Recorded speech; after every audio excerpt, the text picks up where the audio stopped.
Hi everyone, this is Mary D'Alba. And I'm Ericka Ayube. And thanks for listening to our podcast today. We have some great information to go over with you. So today's topic, our first topic is we're going to talk about energy healing. And what's really exciting about energy healing is that it's something that we actually interact with every day. Everybody's energy. We interact with that all the time. And so in our discussion today, we're going to talk a little bit about our experiences with it. And we're going to look at kind of all the aspects of it. And when we talk about energy, you know, when someone says, oh, I just had an energy healing, or I just had a Reiki session, or I just had a polarity session, some folks will say, well, I don't know what that is. And so this podcast is really here to address what energy healing is and how that will actually benefit you.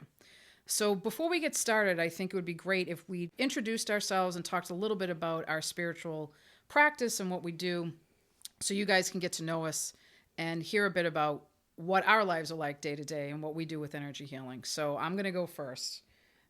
If that's all right with you, Ericka. Yeah, please do. Okay.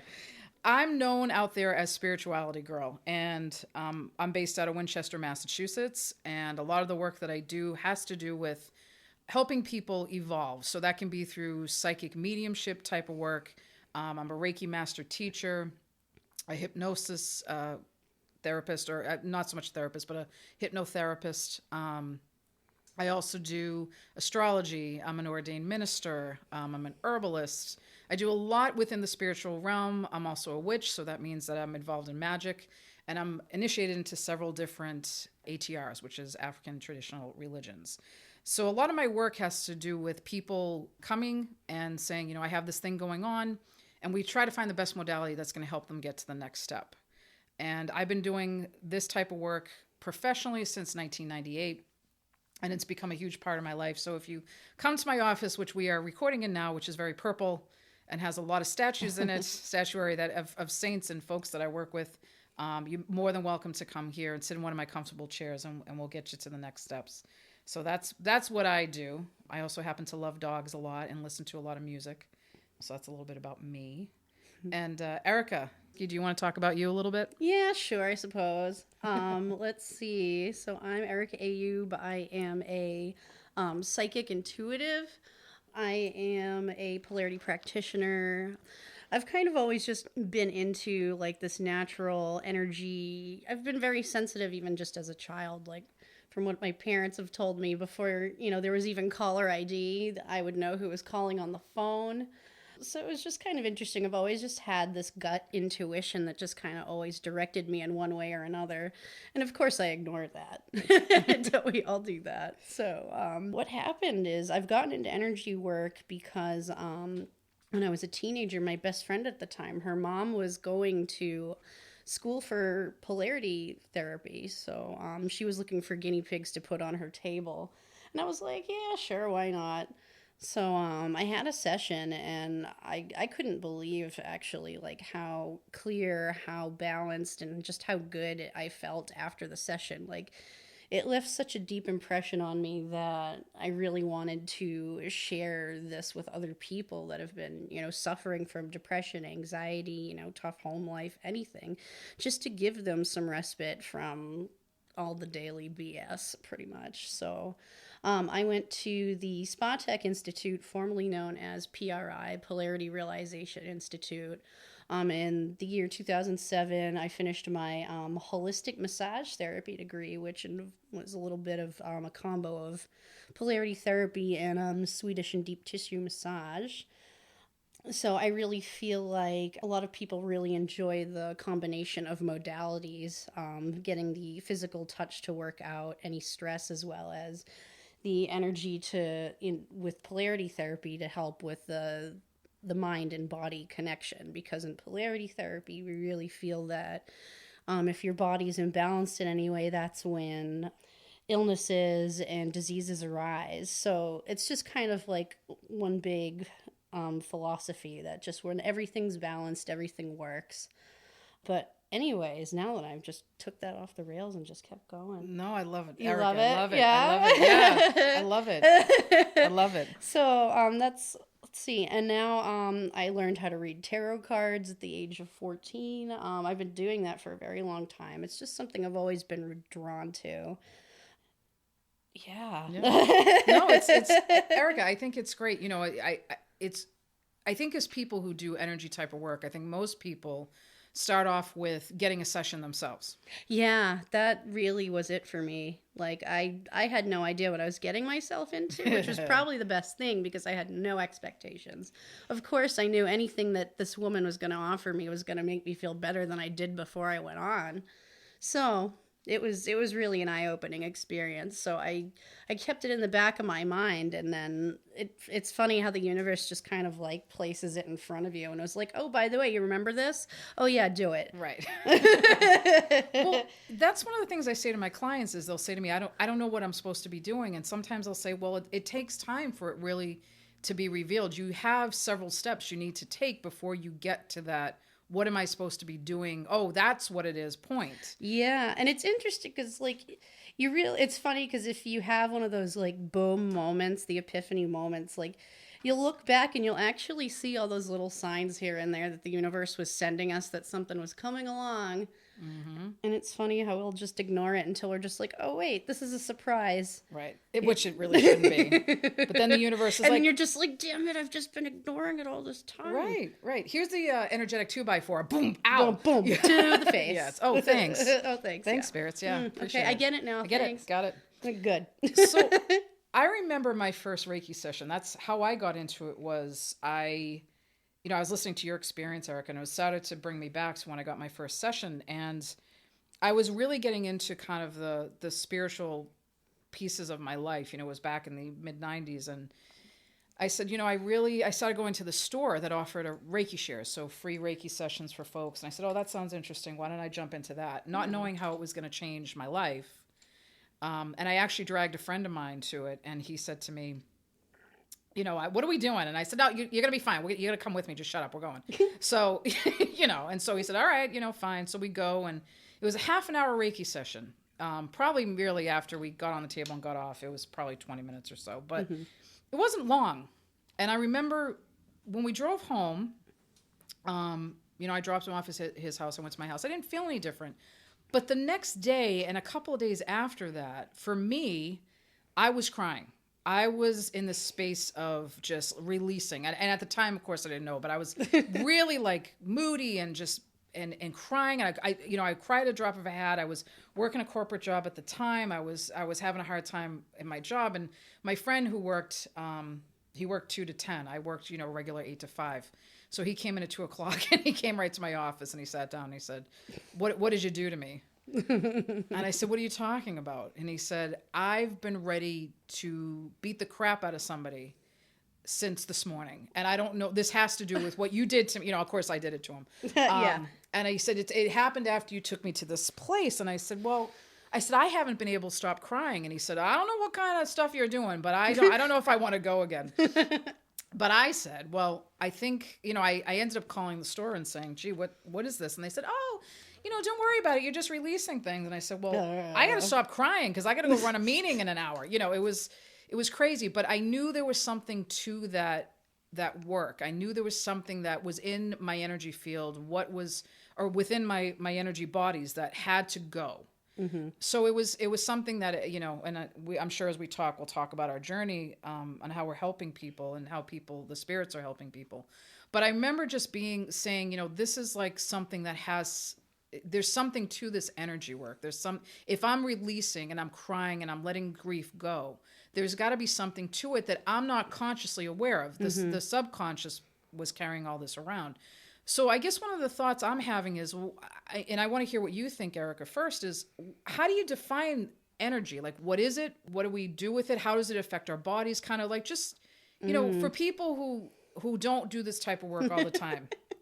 Energy is just as natural to us as our blood. It's just because we don't see it doesn't mean that it isn't there. There are different exercises that you can do with yourself and other people that can help you kind of like start to maybe sense it. It's not in like a very literal way that most people kind of expect or want to expect. They want something to come up and slap them in the face and be like, I exist.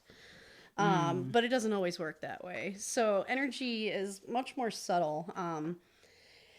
It's usually, that feeling when, when someone walks into a room and all of a sudden everything just kind of like you can feel the hair on the back of your neck stand up. It's things like that where you can just feel tension or you can feel happiness. It's just like you can pick up almost like, people's emotions just by being in the space with them. You could even walk into a room that's empty and have some sort of feeling overwhelming you, and you're not really sure what it is, but it just could be something that someone else left behind. I think no, I think you're right. There's a sense of, us interacting with people. Like I remember I was working again that same corporate job. It's funny. I got a lot of spiritual stuff at that corporate job. It's amazing. But I was working that, and I remember walking into a room. There was a manager sitting there. I hadn't met him yet, and we both looked at each other. We locked eyes and immediately hated each other. Like it was the weirdest. It was the weirdest thing. I've only had that happen. Maybe I can count on my hand. A couple of times on one hand that it's happened. But I remember when we locked eyes, I said, I don't, we both, and he had the same reaction. We just did not like each other. Didn't like being in the same room with each other. Didn't like each other's energy. I mean, I just remember thinking, oh, that guy's going to be at that meeting today. I got to sit on the other side of the room. I can't be near him. It made my skin crawl. Yeah, fuck that guy. You were right, though. Yeah, I mean, and you wouldn't believe how right I was about him. He was a guy that he ended up getting fired. Wow. For some shenanigans on shifts. But wow. Yeah, he was not a nice guy. So I think it's funny because it's subtle, yet it's not. It's one of these things that I think we deal with it every day, and yet it's in our subconscious, which I think is okay. I mean, if we had to think about how energy affected us every day, it might mess us up a little, but yeah, it's definitely something that I think is intuitive, right? Yeah. So when we meet somebody or we interact, what our feeling that comes from it, I think is important. And, the other thing that I think happens is a lot of times when we interact with people, energy imprints get left behind. So, we'll go into a space, like I know now for me, if I go into a busy restaurant or a bar, or I go into some place where there's a ton of energy, like a sporting event, I have to cover my head, or I have to wear something that I think is going to, reflect off this energy of all these people, because it can overwhelm me. I don't know if you experience that at all. Yeah, absolutely. Being intuitive, empathic, I just absorb all that stuff like a sponge. I don't know if you're similar, but I can handle like small groups, but anything more than like maybe a double date, and I start getting a little overwhelmed by, I pick up on different people's emotions. Yeah, I have to be really conscious of being careful around who I'm around. And like I said, if I'm in large groups, like I travel to New Orleans a couple of times a year. If I go out in the city, which is a beautiful city, I usually, for me, my little tip to folks, if you feel overwhelmed in big groups, is to cover your head. Wear a hat, wear a covering, and of course I bought cute hats off of Amazon because that's how I roll. They are really cute. Thank you. Yeah. So I wear something on my head so that it kind of just cuts off that energy so that I don't get overwhelmed or I don't absorb it. But, I guess I wonder, how in your experiences, Ericka, how does interacting with someone leave imprints? How does that happen? Oh, it could be, it could be as simple as anything, or it could be really complicated. Well, also, I mean, if you believe in, reincarnation, there's so many people that you've probably have imprints on you from, previous lives or incarnations. They could be people that you've, just met in passing, but like you said about that person in the office, like as soon as you lock eyes with someone, there's almost just like that really deep knowing. Mm-hmm. And it's really hard to explain for most people, but I think people get it where they just look at someone and they go, I know I've met you from somewhere. And it's funny because now my friend Morgan is popping in. She's a girl I actually went to Spa Tech with, and she was my best friend. And her and I, it's funny, I walked into the room the first day of class and her and I both just locked eyes. And we're like, how the hell do I know you? Mm-hmm. And we went through list after list after list of things that we've been involved in over the years since we were little, and we couldn't explain how. We just feel like, I felt like I've known her for a very long time. And we just stuck together throughout school. She was like my other half. And it was just, we never figured it out to this day, which was really hilarious. So like there are people out there that you will connect with that you won't even, that you've never even met before, but you'll just know that there's someone that you've just known for a very long time. That's just how I kind of get that feeling. And that's a good way, like just an easier way of describing it for people that aren't, using this on a daily basis. No, I think that's awesome, Ericka. Because I know, like, for example, when I first met you, I came to you for combo massage, energy healing, light ray, Was that over at my Beverly office? That was. And you had your crystals, your ray guns. Pew, pew, pew, pew, pew, pew, pew. But they're amazing. And I think, when I met you, I was like, all right, I feel like I can trust this woman, because I was going to lie on a table pretty much, with just my undies on. Oh my God. And oh my God. And let you, work on me. And I felt like, but when I think if I had met you and I didn't, and by the way, when you meet Ericka, anytime you meet Ericka, Ericka's amazing. Oh so God. It's true. Stop it. And you know what? I felt the same about meeting you, because our friend would talk you up to me so much. And so I was like, oh my gosh, I'm going to meet Mary. She's so amazing. She's a psychic. So like, I felt like just as excited to meet you, and I felt really good about you.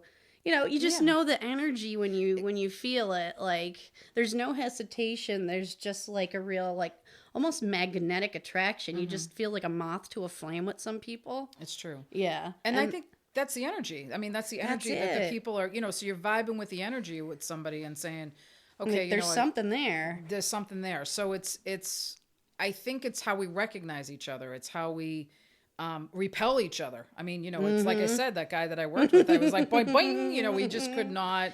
And like I said, if we sat next to each other, one of us had to move. It just was a terrible it just wasn't happening. Whereas, like, with you or with, friends, mutual friends that we have, when we're in the room with them, it's like, hey, I want to vibe with you more. I want to talk with you more. I'm having this great experience, and it can build you up and create, kind of power in the room. Like, we're having that right now. I mean, Ericka and I are kind of vibing right now. So we totally do this. Yeah. So it's the energy, I think, of not just the physical energy, but just everything else that, the spiritual energy, the emotional energy, all the different bodies. If folks want to get in touch with us, Ericka, how can folks get in touch with us? Our email address is Ericka, Ericka, and Mary podcast @gmail.com. Excellent. And we'll talk to you again soon. You'll be listening to us again, hopefully at some point. And feel free to reach out to us, guys. Thanks so much. Thank you.